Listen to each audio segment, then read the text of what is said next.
Meus amigos, bom dia. Quem eu não vi ainda, os familiares, um prazer conhecê-los. Como o David disse, hoje nós vamos continuar a nossa série. A gente gosta de trabalhar por séries, para a gente ter uma linha de raciocínio sobre um assunto. E a gente saiu do tema de avivamento, e agora estamos falando da vida dos 12 apóstolos, para mostrar para nós que não temos desculpas. Quando a gente olha para a vida dos apóstolos, a gente olha para nós e fala assim, eu sou igual a ele, eu não tenho desculpa. Ele era igual a mim, melhor, né? Ele era igual a mim. Ele tinha as suas falhas, eles tinham as suas dificuldades. Então não há desculpas para nós. Não existe mais aquele argumento, mas isso é para os apóstolos, isso é para os pastores, para os padres. Não. Jesus chamou todos nós para sermos discípulos e implantadores e embaixadores do reino dele aqui na terra. E Tomé, a gente tem visto que Jesus ele tinha 3 grupos de 4 apóstolos. E Tomé é o último grupo do segundo, é o último apóstolo do segundo grupo. O primeiro grupo é Pedro, André, Tiago e João. O segundo, Filipe, Natanael, Mateus e Tomé. Então nós já estamos no 8º apóstolo. E Tomé, assim como Filipe e Natanael, só é detalhado por João. Os evangelistas não dizem muitas coisas sobre Tomé, nem Filipe, nem Natanael. João, que é o discípulo que escreveu o evangelho, que não é sinótico, né, que não tem compartilhado o mesmo conteúdo dos outros 3, ele escreve algo de uma perspectiva totalmente diferente.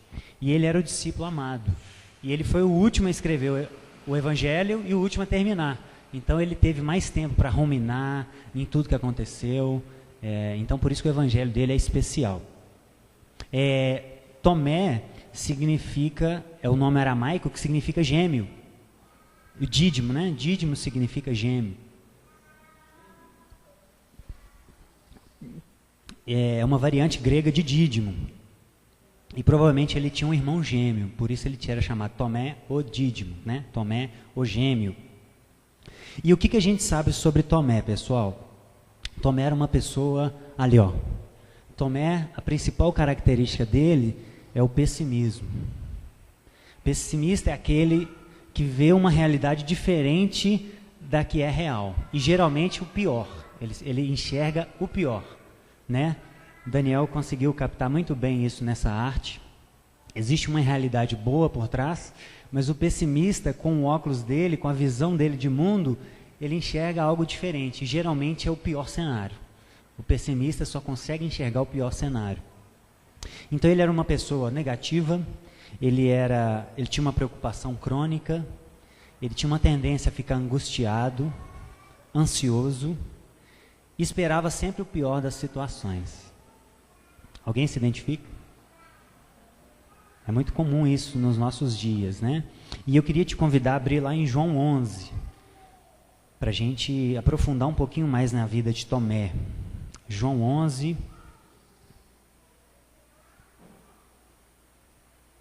versículo 1. João capítulo 11.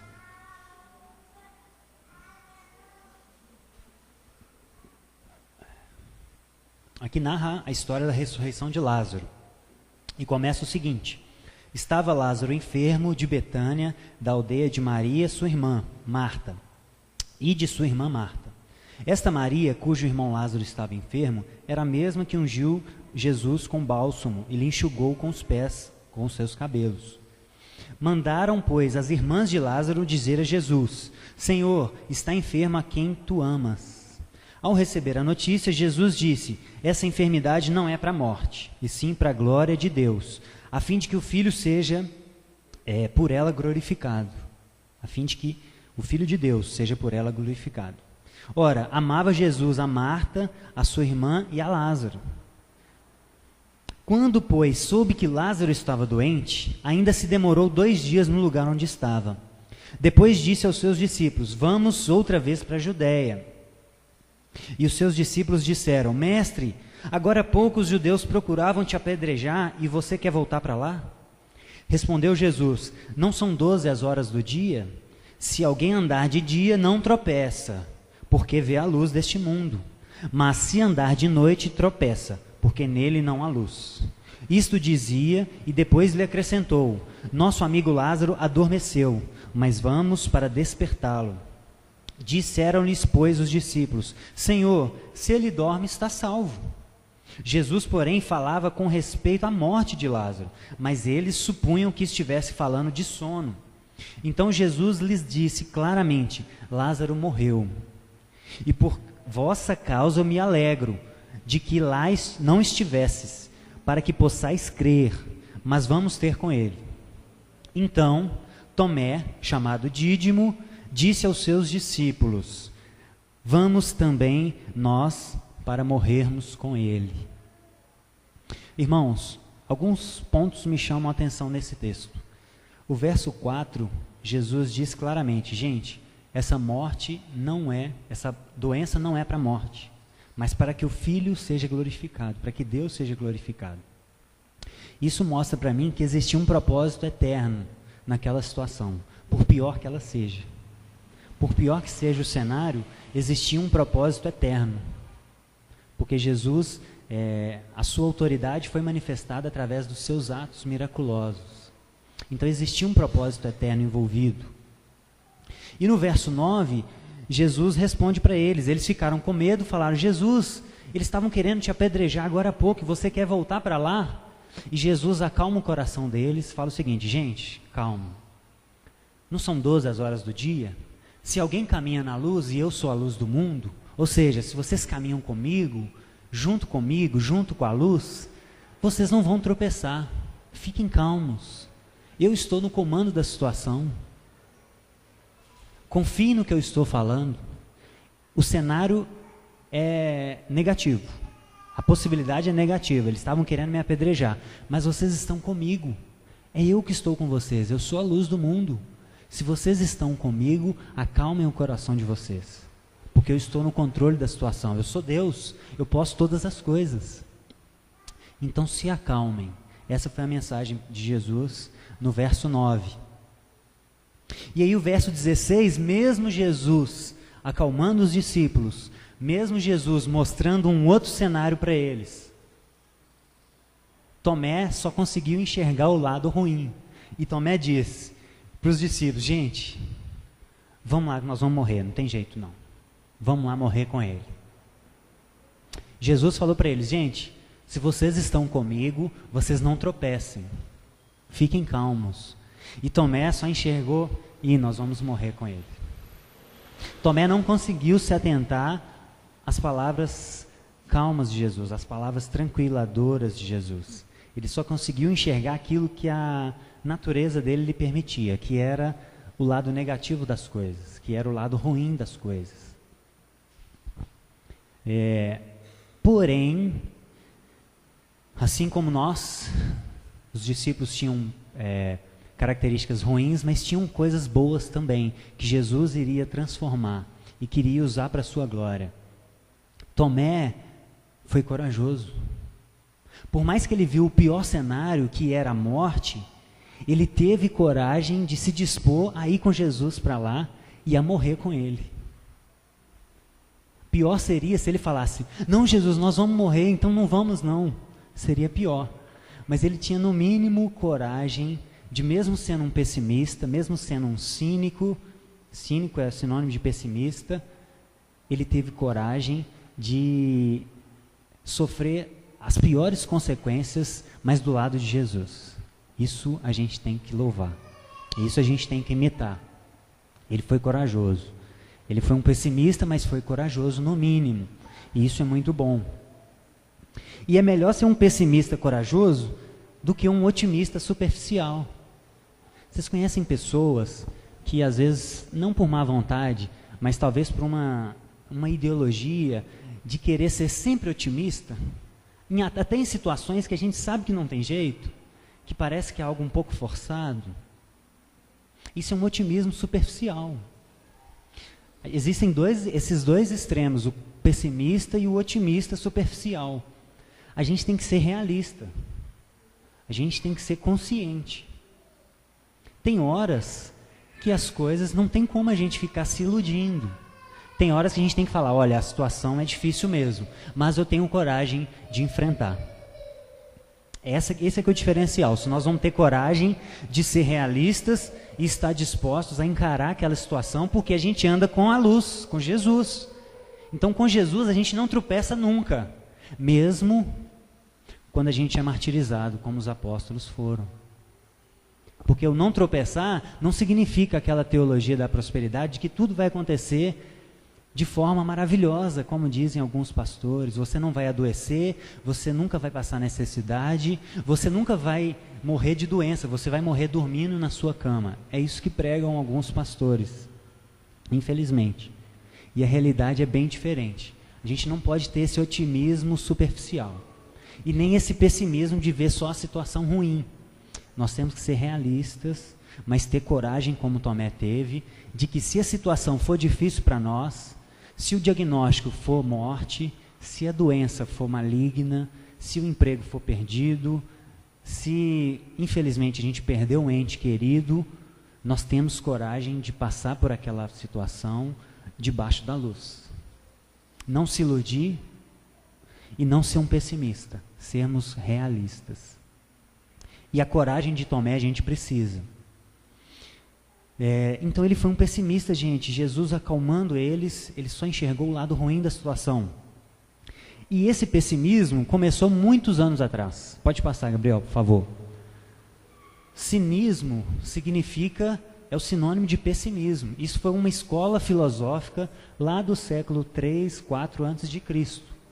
E Diógenes, que é aquele rapaz ali, ele era chamado Diógenes o cão.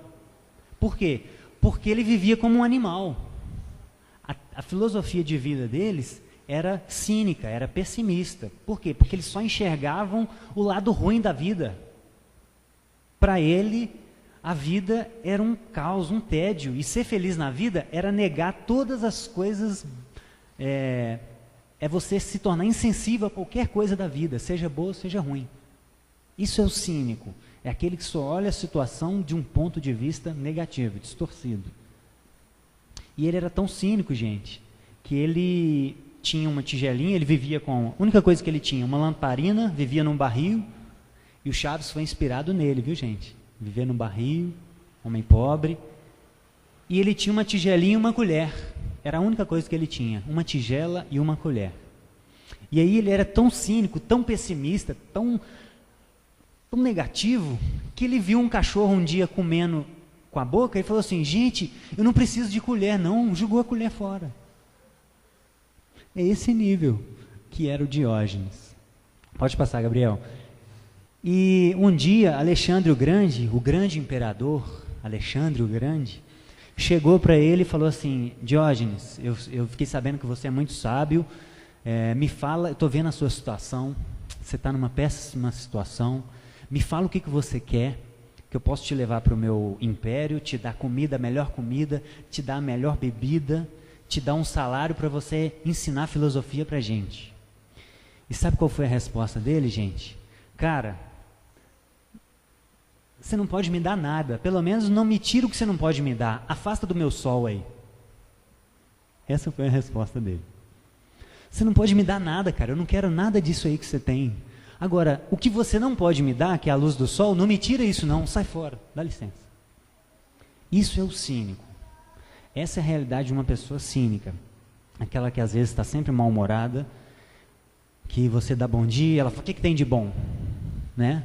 Só enxerga as coisas ruins da vida, e geralmente são pessoas muito negativas. E isso, gente, esse pessimismo pode esconder um medo de se frustrar.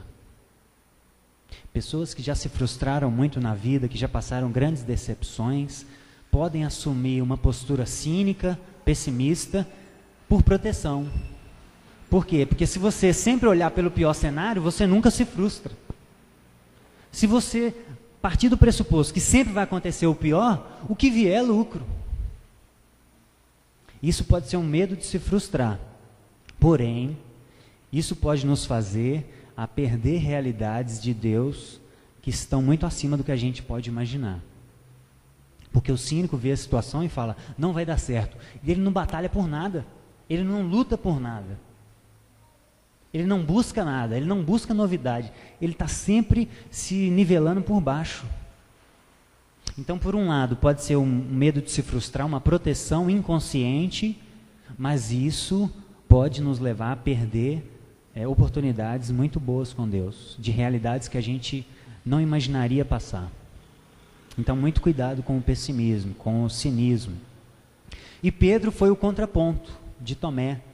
Pedro, quando Jesus falou para ele, gente, eu vou morrer, vou ser cuspido, vou ser apedrejado, vou ser açoitado, vou morrer na cruz. E Pedro, com um otimismo talvez superficial, fala assim, não, Jesus, não vai acontecer isso nada não, está repreendido, né? Não, nada de ruim pode nos acontecer, Jesus, nós somos os filhos do rei. E aí Jesus repreende ele, fala, arreda de mim, Satanás, porque você não cogita as coisas de Deus, mas dos homens. Porque eu ando na luz, uma dificuldade terrena não me faz tropeçar, porque eu sou a luz.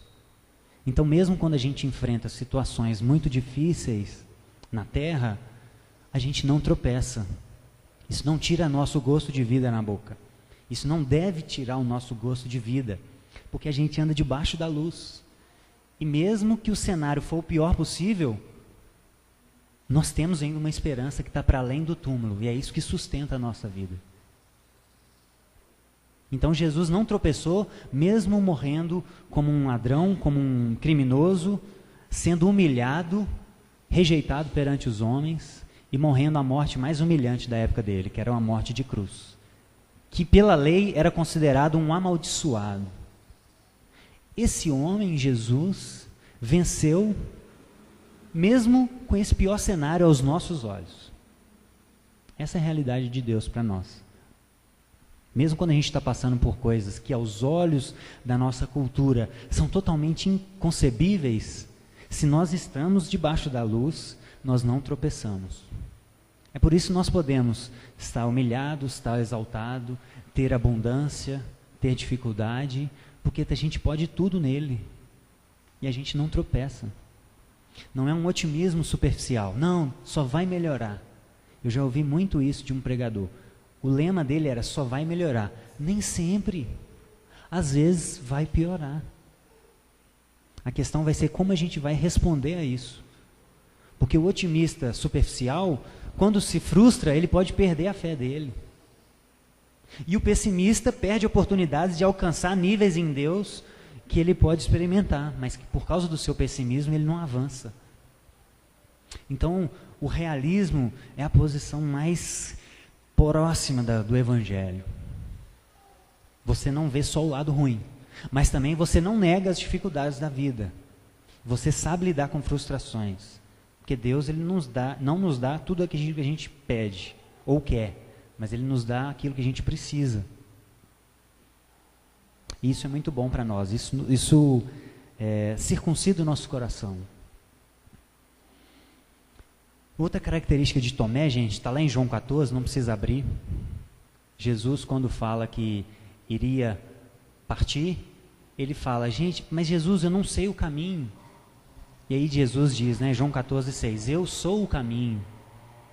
Então ali a gente vê uma segunda característica de Tomé, que era um amor a Jesus.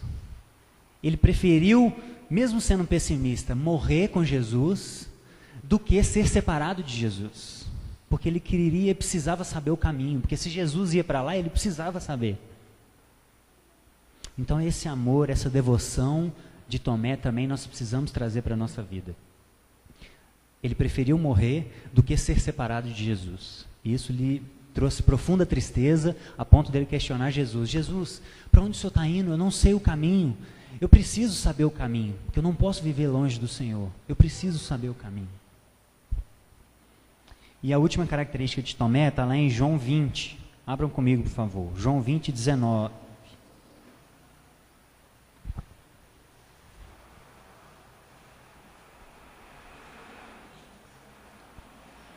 Tomé geralmente é lembrado, irmãos, pela descrença. Tomé é o incrédulo. Mas estudando para hoje, eu percebi que ele foi incrédulo, óbvio. Mas não foi só ele. Então chamar Tomé de incrédulo é um pouco injusto com ele, porque todos foram incrédulos. João 20, 19.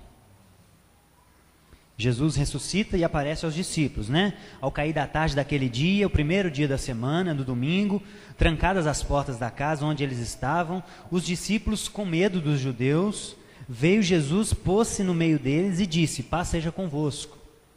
E disse isso, e dizendo isso, lhes mostrou a mão e o lado. E eles se alegraram, portanto, os discípulos ao verem Jesus. Jesus disse a eles, disse-lhes, pois, Jesus outra vez: paz seja convosco. Assim como o Pai me enviou, eu também vos envio. E havendo dito isso, soprou sobre eles e disse-lhes: recebei o Espírito Santo. Se de algum perdoardes os pecados, ser-lhe-ão perdoados, e lhes retiverdes, serão retidos.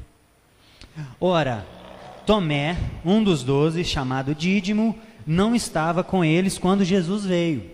Tomé não presenciou essa aparição de Jesus com os outros. E aí os discípulos disseram para ele: Tomé, nós vimos o Senhor. Mas Tomé respondeu com seu pessimismo: se eu não ver as suas mãos, o sinal dos cravos, e ali não puser o dedo, e não puser a mão do seu lado, de modo algum crerei. Olha a resposta de Tomé. Os discípulos, imagina a alegria dos discípulos ao contarem isso para ele. Tomé, de fato, toda a escritura agora faz sentido. Ele era o Messias de fato, ele ressuscitou, nós vimos eles, eu toquei nele, Tomé. E aí Tomé fala: não é possível não, cara. Isso aí, se eu não puser o dedo, eu não vou acreditar. E isso que faz, esse texto que faz com que a gente pense que só Tomé era o incrédulo. Mas quando a gente vai ler Lucas 24, 36... Pode passar, Gabriel. Não, já estava, né? Você está violento. Em Lucas 24, irmãos, fala que Jesus apareceu para os discípulos, eles tocaram, e Lucas acrescenta informação. Ele fala que mesmo eles tocando, eles não creram. Mesmo eles vendo Jesus, eles não creram. E Tomé, depois que Jesus aparece para ele, ele fala: Senhor meu e Deus meu. Ele faz uma das declarações mais lindas das Escrituras, que é o reconhecimento da divindade de Jesus. Então os discípulos, os 11, também foram incrédulos, tanto quanto Tomé. E isso também a gente tem que circuncidar o nosso coração, para que a gente não caia na incredulidade deles. E onde estava Tomé, gente? Tomé não estava junto deles nessa hora. Onde será que Tomé estava? Estavam todos reunidos, aquilo ali era um momento tenso para a igreja. Jesus tinha ressuscitado, mas não tinha aparecido ainda para os discípulos. Estavam todos atentos. Olha, vamos nos manter vigilantes, vamos orar. E estavam todos juntos, de menos Tomé. Provavelmente, Tomé estava de cara fechada por algum canto, chorando as suas mágoas. Pelo pouco que a gente sabe dele, pelo histórico de pessimismo que a gente via nele, ele devia estar choramingando por algum canto das ruas de Jerusalém. Inconsolado. Triste também, porque ele amava Jesus. Isso é um ser humano. Isso são homens comuns, como nós. E esses são os homens que Deus escolhe para levantar o nome dele na terra. Então nós não temos mais desculpas, porque nós somos como eles.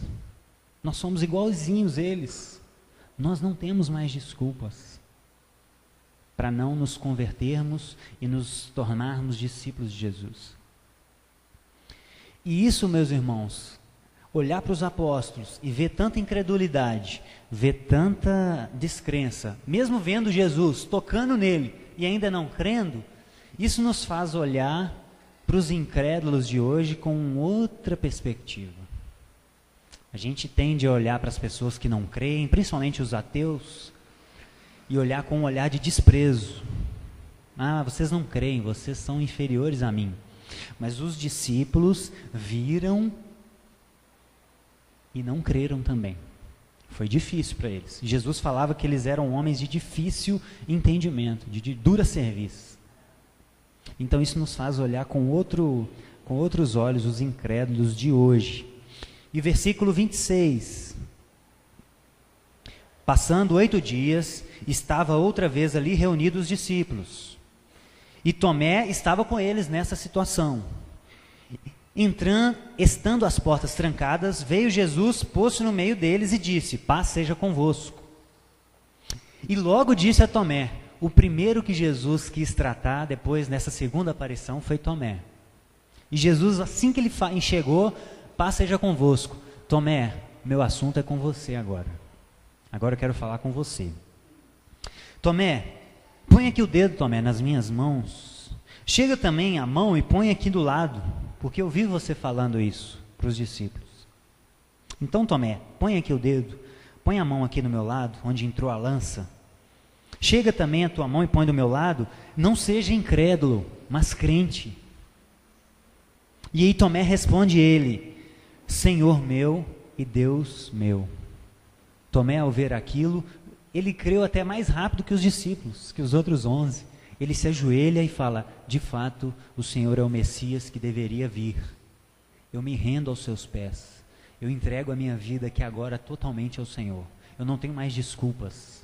Eu já tive todas as evidências que a minha mente racional necessitava, eu já tive. Então eu me rendo ao Senhor, ao seu senhorio. E aí Jesus diz para ele: porque me viste, creste?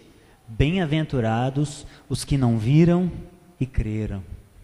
Irmãos, se todos os discípulos duvidaram, e Tomé também, quem são esses que Jesus está falando que não viram, mas creram?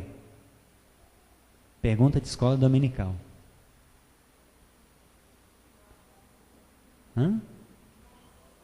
As mulheres. Exatamente. As mulheres. Jesus, quando ressuscita, as mulheres vão no túmulo para embalsamar o corpo dele com óleo, e o Jesus já não está lá.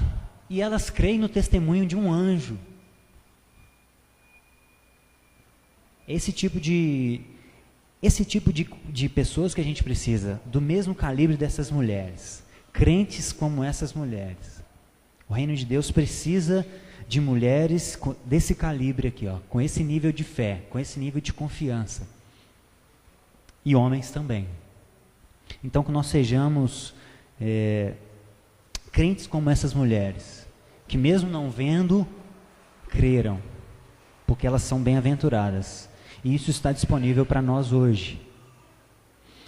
Irmãos, aplicando na nossa vida, vocês já viram aquele discurso pessimista? O Brasil não tem jeito. O Brasil deu errado, perdeu, acabou, não tem jeito no Brasil. Vocês já viram esse discurso? Nós estamos numa época que esse discurso é repetido várias vezes, né? Época de eleição. E temos milhões e milhões de pessoas que não querem nem votar, votam branco ou nulo, porque acha que não tem jeito. É tudo corrupto. Todo político para essa pessoa é corrupta. Nenhum ser humano é capaz de entrar lá, como Daniel, como vários outros homens de Deus na Bíblia, José, ocuparam cargos públicos, lideram com muito dinheiro e não se corromperam. Para essa pessoa é impossível. Ela acha que deu errado e que não tem conserto. É impossível para o ser humano não se corromper. Só que isso, a pessoa que desistiu dos outros, talvez é porque ela se desistiu de si mesma. Porque se ela não vê a capacidade dela mudar, como é que ela vai ver a capacidade do outro mudar? Ou do outro resistir a tentações assustadoras como essa, você lidar com milhões e bilhões de dinheiro. Então, geralmente, esse pessimismo pode esconder uma desistência de si mesmo. Porque eu não consigo mudar, porque se eu estivesse lá, eu não ia aguentar lidar com tanto dinheiro, eu ia ter que fazer um caixa 2. Então, ninguém pode, ninguém consegue. É muito mais cômodo. Mas se eu olho para mim, se eu vejo quem era o Bruno 11 anos atrás, prostituto, né, se prostituía o seu corpo, fumava, embriagava, mentiroso. Quando eu olho para esse Bruno e vejo o que Jesus tem feito comigo, bem devagarzinho, mas tem feito, eu falo, se eu conseguir, é possível o outro também conseguir. Se Jesus tem feito isso comigo, é possível ele fazer com qualquer um.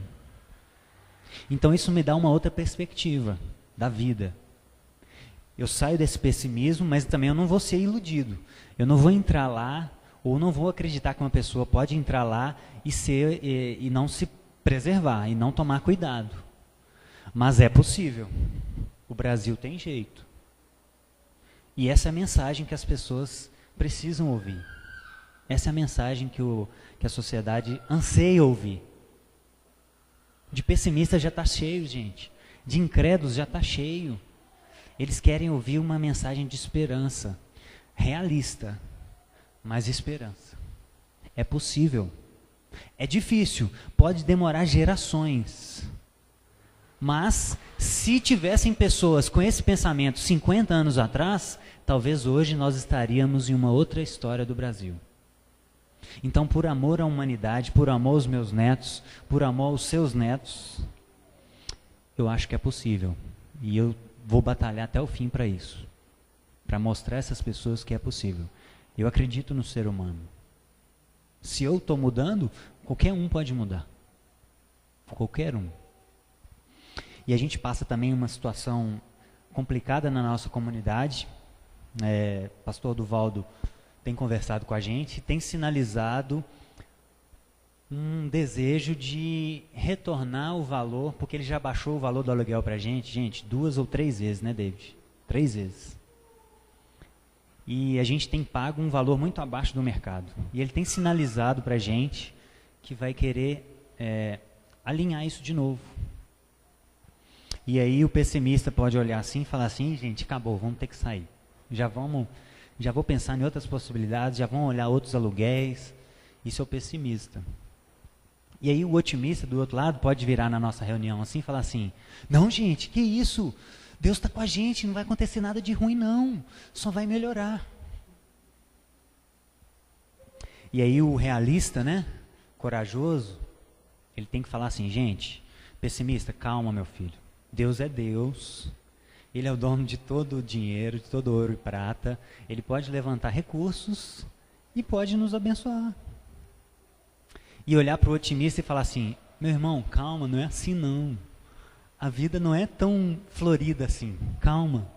Talvez Jesus esteja querendo nos provar a nossa fé. Talvez de fato Ele queira que a gente saia deste lugar para um outro, talvez menor, talvez menos cômodo, mas talvez Ele queira provar a nossa disposição. Tudo é possível. Mas onde quer que Ele esteja querendo que a gente vá, eu tenho coragem de ir com Ele. Eu estou disposto. Porque a igreja somos nós. A igreja são essas pessoas que estão aqui. Nós não estamos presos a um espaço. Então eu estou disposto a ir com Jesus, junto com vocês, onde quer que seja. Eu tenho coragem. Isso é o realista corajoso. Mas então já pedimos orações para vocês, por essa causa, por nós. E vamos precisar validar tudo aquilo que a gente acredita. Nesses tempos. A gente tem falado isso desde maio. Desde maio a gente tem falado, olha, a gente não sabia disso, né, David? A gente não sabia disso e desde maio a gente tem falado, gente, nós estamos com dificuldade, estamos orando nos próximos 3 meses para ver se nós vamos conseguir custear o espaço. E agora vem essa notícia para nós, e nós vamos precisar de fé, de pé no chão, de realismo e de coragem. E de provar tudo aquilo que a gente tem cantado e falado. É isso que nós vamos precisar. Irmãos, finalizando, este Tomé pessimista, esse cara que só enxergava o lado ruim da situação, mas que tinha coragem, depois que ele encontra com Jesus e se ajoelha e faz a declaração mais linda da Bíblia, do Novo Testamento, Deus meu. Ele é o que fala mais claro da divindade de Jesus. Deus meu Deus pessoal, você me conhece. Esse homem pregou, segundo a tradição, até a Índia. Andou mais de 1000 quilômetros pregando o evangelho, foi até a Índia. Tem igrejas lá que contam a tradição que foram fundadas por Tomé, o pessimista. E ele foi martirizado, gente, como todos os apóstolos. Sabe como? Com uma lança atravessada na sua barriga. Talvez quando essa lança entrou nele, ele lembrou, eu tive que pôr o dedo no buraco onde Jesus tomou uma lança para eu crer. Então agora eu estou morrendo por uma lança também. E eu estou disposto. Jesus é meu Senhor e meu Deus meu. Ele conseguiu, gente, sair deste lugar de pessimismo e enxergar uma outra realidade. Por que ele conseguiu ir até a Índia pregando o Evangelho, abandonou o seu pessimismo? Porque ele enxergou uma outra realidade última, que é o sustento da nossa vida, que é a cruz de Jesus, que é as promessas de redenção dele. É isso que sustenta a nossa vida, é isso que nos dá força para passar qualquer situação da vida, por mais dura que ela seja. É olhar para a cruz, é olhar para o além do túmulo, é isso que nos dá esperança, é isso que sustenta a nossa vida. É isso que faz com que a gente consiga viver as piores situações com gosto de vida na boca. É por isso que Moisés conseguiu viver 40 anos rodando num deserto, que aparentemente seria uma vida totalmente sem sentido, e chegar no final e não pisar na terra prometida, mas ele viveu com gosto de vida na boca, porque ele sabia que a vida dele não termina no túmulo, existe uma realidade para além do túmulo. E isso nos faz olhar a vida de outra maneira.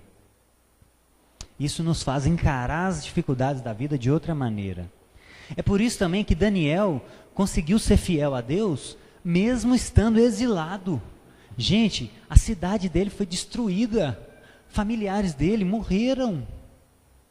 E o cara conseguiu ser fiel a Deus numa terra estrangeira. Por quê? Porque ele tinha uma perspectiva para além do túmulo. E às vezes uma unha encravada tira a nossa paz. Às vezes uma situação boba da nossa vida nos faz perder a esperança, nos faz querer desistir. Mas se a gente não olhar para a cruz, pode passar para a última, Gabriel. Se a gente não olhar para a cruz, pode passar, como fundamento último da nossa vida, nós vamos ser os mais infelizes da terra. Nós vamos viver, como David diz, comida do prato à boca, simplesmente viver, mas não com gosto de vida, mas não com vontade de viver. E foi essa perspectiva, é olhar para essa realidade que está para além do túmulo, que fez também com que Paulo, preso injustamente, conseguisse instruir uma igreja a se alegrar. Por quê? Porque ele enxergava a vida de outra forma. O fundamento dele, a esperança dele estava fundada em algo para além do túmulo. Qualquer tribulação terrena, leve e momentânea, como ele diz, não tira a nossa paz, que excede todo o entendimento. E é por isso também que mesmo preso, o cara consegue sacar um violão e louvar junto com um amigo dele lá na prisão. Lá em Atos 16, 25. Paulo, preso injustamente, louvando a Deus em cadeias, açoitado, tinha acabado de ser açoitado, o corpo sangrando, e ele lá louvando a Jesus. Por quê? Porque ele está enxergando outra coisa, ele não está enxergando as circunstâncias agora, ele está enxergando para outro lugar. E isso que nos sustenta. Eu queria fechar com 2 Coríntios, capítulo 4,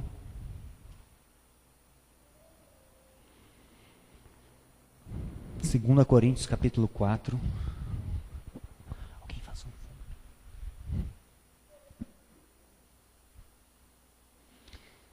e convidar você a prestar atenção nessas palavras. A sondar onde está ancorada a sua esperança. O que tira a sua paz? Que tipo de circunstâncias tiram a sua paz? E compare isso com as palavras desse homem aqui, ó, Paulo. Nós vamos pular alguns versículos. 1 e 2. Pelo que, tendo este ministério, segundo a misericórdia que nos foi feita, não desfalecemos. Pelo contrário, rejeitamos as coisas vergonhosas, se ocultam, não andando com astúcia, nem adulterando a palavra de Deus. Antes, nos recomendamos a consciência de todo homem, na presença de Deus, pela manifestação da verdade. Versículo 5. Porque nós não pregamos a nós mesmos, mas Cristo Jesus como Senhor, e a nós mesmos como vossos servos, por amor de Jesus. Versículo 8. Em tudo nós somos atribulados, porém não angustiados, perplexos, porém não desanimados, perseguidos, porém não desamparados, abatidos, porém não destruídos, levando sempre no nosso corpo o morrer de Jesus, para que também a sua vida se manifeste em nosso corpo. Porque nós vivemos, somos entregues à morte, sempre por causa de Jesus, para que também a vida de Jesus se manifeste em nossa carne mortal. De modo que em nós opere a morte, mas em vocês opere a vida. 14. Sabendo que aquele que ressuscitou o Senhor Jesus, também nos ressuscitará com Jesus e nos apresentará convosco. Essa é a nossa esperança. Aquele que ressuscitou o Senhor Jesus, também nos ressuscitará. Verso 16.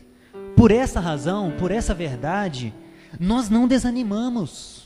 É por isso que nós não desanimamos, porque a nossa esperança está na ressurreição dos últimos dias, e não nesse sangue que está caindo das minhas costas agora. Isso é muito pequeno, isso é leve, é momentâneo. É por isso que nós não desanimamos. Pelo contrário, mesmo que o nosso homem exterior se corrompa, contudo, o nosso homem interior se renova dia a dia. Por quê? Porque esses açoites leves e momentâneos, essa tribulação, produz para nós eterno peso de glória, acima de toda comparação. Não atentamos nas coisas que se veem, mas nas coisas que não se veem, porque as que se veem são temporais, e as que não se veem são eternas. Pai, nos ajuda a ter essa visão de mundo, Pai. Nos ajuda, Jesus, a colocar os nossos problemas nos seus devidos lugares, porque eles são leves e momentâneos, Pai. Nós queremos enxergar a vida dessa maneira, Jesus, porque só assim nós vamos conseguir ser seus discípulos, de verdade.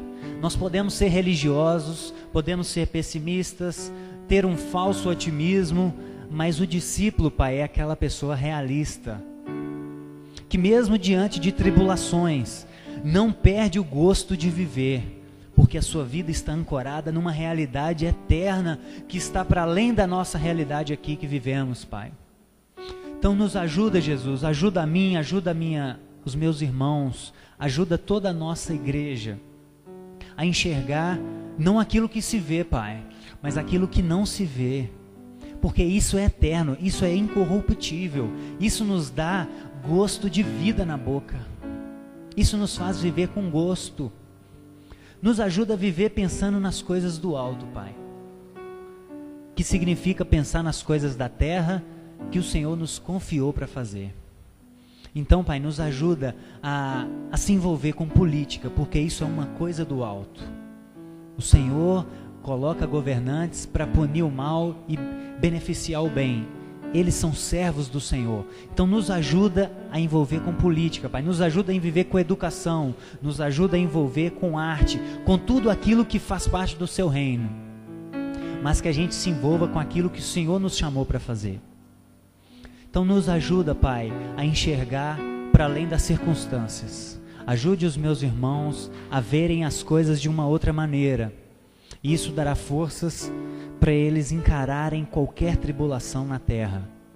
Até o ponto, nos livra desse cálice, Pai, mas se um dia tivermos que ser martirizados por não negar o Seu nome, até o ponto de nos alegrar com isso, Pai. Como vários mártires morreram e continuam morrendo pelo Seu nome. Esse tipo de pessoa que queremos ser, Pai. Não aguentamos mais palavras bonitas, palavras ao vento, religiosidade. Não aguentamos mais, Pai. Não há tempo mais para brincadeira. O Senhor está retornando e precisamos, Pai, viver de fato o Teu Evangelho. Então me ajuda os meus irmãos a sermos irrepreensíveis, Pai, e vivermos todas as situações com a alma ancorada no Teu reino eterno, na esperança da ressurreição dos últimos dias. É o que nós te clamamos nessa manhã, em nome de Jesus. Amém, irmãos? Amém.